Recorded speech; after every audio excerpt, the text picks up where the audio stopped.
High guys, welcome to క్రిక్ చరిత్రదేశ్.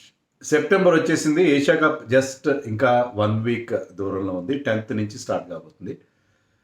మరి Asia cup కథా కమామిషి ఏంటి, అసలు ఏషియా కప్ సంగతి ఏంటి, ఇవన్నీ మనం ఈ వీడియోలో తెలుసుకుందాం. All you need to know about Asia cup.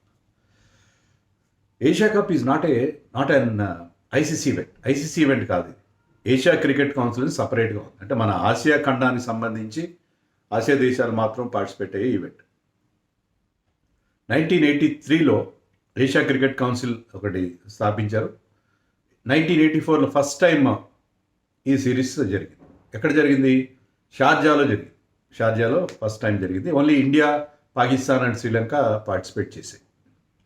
So అప్పటి నుంచి ఎవ్రీ 2 yearsకి జరపాలన్నారు. కొన్నిసార్లు అది జరగట్లేదు. ఎందుకంటే పొలిటికల్ టర్మాయిల్ కదా, ఈ ఆసియా దేశాల మధ్య ఉన్న రిలేషన్స్ అన్నీ మనకు తెలుసు.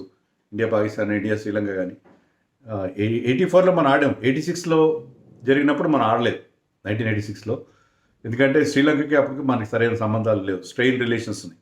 సో 86 మనం బాయ్కట్ చేసాం.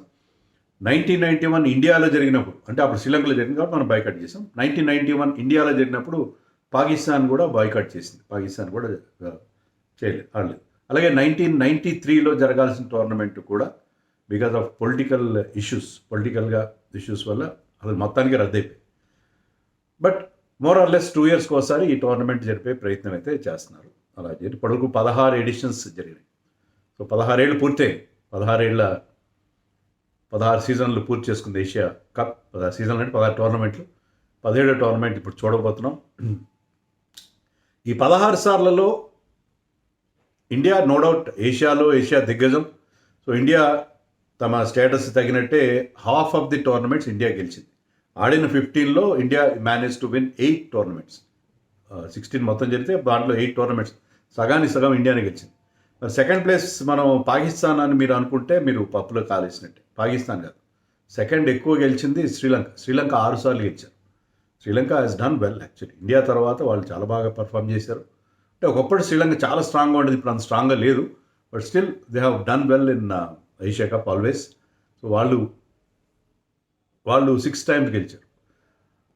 పాకిస్తాన్ 2 సార్లు మాత్రమే గెలిచింది. పాకిస్తాన్ ఇమ్రాన్ ఖాన్ అలాంటి, వసీం అక్రమ్ అలాంటి మంచి ప్లేయర్స్, ఇంజమాముల్ హక్ మంచి ప్లేయర్స్ ఉన్నప్పుడు కూడా వాళ్ళు ఎక్కువ గెలవలేదు. వాళ్ళు అప్పుడంతా గెలవలేదు. వాళ్ళు గెలిచింది ఐ థింక్ 2016లో ఒకసారి, 22లో ఒకసారి గెలిచినట్టు.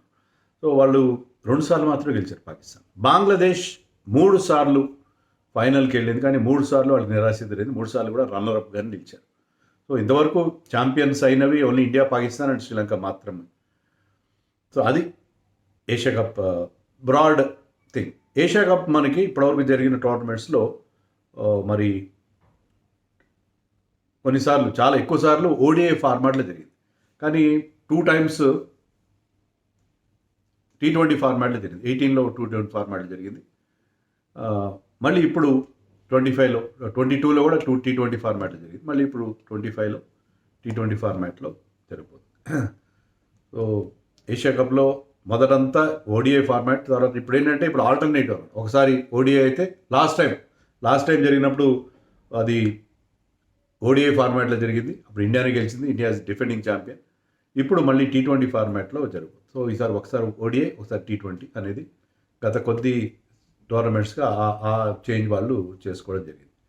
సో పాకిస్తాన్ 2012లో గెలిచింది. పాకిస్తాన్ 2000లో గెలిచినట్టు 2 సార్లు గెలిచారు పాకిస్తాన్. సో 2016లో ఇండియా T20 ఫార్మాట్లో గెలిచింది. అప్పుడు ధోని కెప్టెన్. మనం గెలిచిన 8 సార్లో ఫస్ట్ టైం మనం గెలిచినప్పుడు 1984లో బాగా గుర్తు. అప్పుడు మనకి కీపర్ బ్యాట్స్మెన్ సురీందర్ ఖన్నా గురించి మీలో చాలామంది విని కూడా ఉండరు అతని పేరు. అప్పుడు ఎంత మంచి keeper batsmen, hard heating keeper batsmen, opening batsmen అతను. అలా ఉంటే బాగుండు అనుకున్న తర్వాత ఎప్పుడో మనకి చాలా రోజుల తర్వాత మళ్ళీ ధోని దొరికాడు అలాంటి వాడు. తర్వాత రిషబ్ పంత్ లాంటి వాళ్ళు. ఇప్పుడు అందరూ కీపర్ బ్యాట్స్మెన్ అందరూ కూడా బ్యాట్స్మెన్ కీపర్స్. బ్యాటింగ్ బాగా చేస్తున్నారు, కీపింగ్ కంటే కూడా బ్యాటింగ్ మీద ఫోకస్ ఉంది. మొదట్లో ఒకప్పుడు ఫారూక్ ఇంజనీర్ ఉండేవాడు, తర్వాత సురీందర్ ఖన్నా, అప్పుడు మ్యాన్ ఆఫ్ ది టోర్నమెంట్ అతను. గవాస్కర్ కెప్టెన్. గవాస్కర్ మీసాలు ఉంటాయి. మరి ఏ టైంలో కూడా గవాస్కర్ నెవర్ స్పోర్టెడ్ ఏ ముస్టాచ్ ఉన్న గవాస్కర్ ఆ ట్రోఫీ లిఫ్ట్ చేసిన దృశ్యాలు నాకు ఇప్పటికీ గుర్తున్నాయి. సో తర్వాత వెంకసర్కర్ కెప్టెన్సీలో గెలిచాం. తర్వాత అజరుద్దీన్ క్యాప్టెన్సీలో 2 సార్లు ఏషియా కప్ గెలిచాం. ధోని క్యాప్టెన్సీలో 2 సార్లు గెలిచాం. దాంట్లో ఒకసారి T20 ఫార్మాట్లో. రోహిత్ శర్మ క్యాప్టెన్సీలో మనం ఒకసారి T20 ఫార్మాట్లో, ఒకసారి ఓడిఐ ఫార్మాట్లో. లాస్ట్ టైం మనం ఓడిఐ ఫార్మాట్లో గెలిచాం. విరాట్ కోహ్లీ ఎప్పుడూ క్యాప్టెన్ చేయలేదు. ఏషియా కప్లో ఎప్పుడు క్యాప్టెన్ చేయలేదు. 2018లో ఈ వాజ్ ది రెగ్యులర్ క్యాప్టెన్, కానీ అతనికి అప్పుడు వర్క్లోడ్ మేనేజ్మెంట్ అతనికి రెస్ట్ ఇచ్చారు. అప్పుడు రోహిత్ శర్మ లెడ్ ఇండియా. మళ్ళీ తర్వాత 22లో మనం ఆడినప్పుడు course Rohit Sharma last time ఆడినప్పుడు మనం 23లో ఆడినప్పుడు Rohit Sharma was the captain. So అది పరిస్థితి. సో రోహిత్ శర్మ 2 సార్లు, ధోని 2 సార్లు, అజరుద్దీన్ 2 సార్లు మనకి ట్రోఫీలు గెలిపించి పెట్టారు. వెంకసర్కర్ ఒకసారి, గవాస్కర్ ఒకసారి. India Pakistan clashes in Asia cup మొత్తం 18 ఉంటే దాంట్లో 15 ఏమో ఓడిఐ ఫార్మాట్, 3 ఏమో T20 ఫార్మాట్. దాంట్లో ఇండియా 10 సార్లు గెలిస్తే పాకిస్తాన్ 6 సార్లు గెలిచింది. 2 నో రిజల్ట్ అయింది. ఇండియా 2 సార్లు T20 ఫార్మాట్లో, 8 సార్లు ఓడిఐ ఫార్మాట్లో గెలిచింది. పాకిస్తాన్ ఒకసారి T20 ఫార్మాట్లో, 5 సార్లు ఓడిఐ ఫార్మాట్లో గెలిచారు. సో లాస్ట్ టైం మనం ఆడినప్పుడు T20 ఫార్మాట్లో ఒకసారి వాళ్ళు గెలిచారు, ఒకసారి మనం గెలిచాం నాకు గుర్తున్నంత వరకు. సో అది పరిస్థితి. ఇండియా ఒకసారి హోస్ట్ చేసింది. ఇప్పుడు సెకండ్ టైం ఈసారి యాక్చువల్లీ మనమే హోస్ట్ అనుకుంటా, but it is being held in UAE. So first time మనం 1991లో మాత్రమే హోస్ట్ చేసాం. అండ్ ఆఫ్ఘనిస్తాన్ 2014లో ఎంట్రీ ఇచ్చింది. ఇంకా మన ఇండియా, పాకిస్తాన్, బంగ్లాదేశ్, శ్రీలంక, ఆఫ్ఘనిస్తాన్తో పాటు హాంకాంగ్, UAE, నేపాల్ కూడా దీంట్లో పార్టిసిపేట్ చేశాయి. ఈసారి ఒమన్ కూడా ఈసారి ఫస్ట్ టైం ఏషియా కప్లో ఆడబోతుంది. ఒమన్, హాంకాంగ్ కూడా ఈసారి ఆడుతున్నాయి లాంగ్ విత్ UAE. సో 3 చిన్న దేశాలు, మొత్తం 8 దేశాలు ఈసారి పార్టిసిపేట్ చేస్తున్నాయి.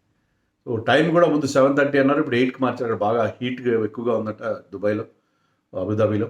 So 8 o'clock in the night India time ప్రకారం 8 o'clock మ్యాచ్ స్టార్ట్ అవుతాయి. సో అది ఏషియా కప్ గురించి బ్రీఫ్గా మీకు చెప్దాం. ఏషియా కప్లో ఇంతవరకు ఏమైంది, రికార్డ్స్ ఏంటి, నాకు కూడా ఒకసారి బ్రష్ అప్ చేసుకున్నట్టుగా ఉంటుందని చెప్పి I was going through the records and I wanted to share that information with you.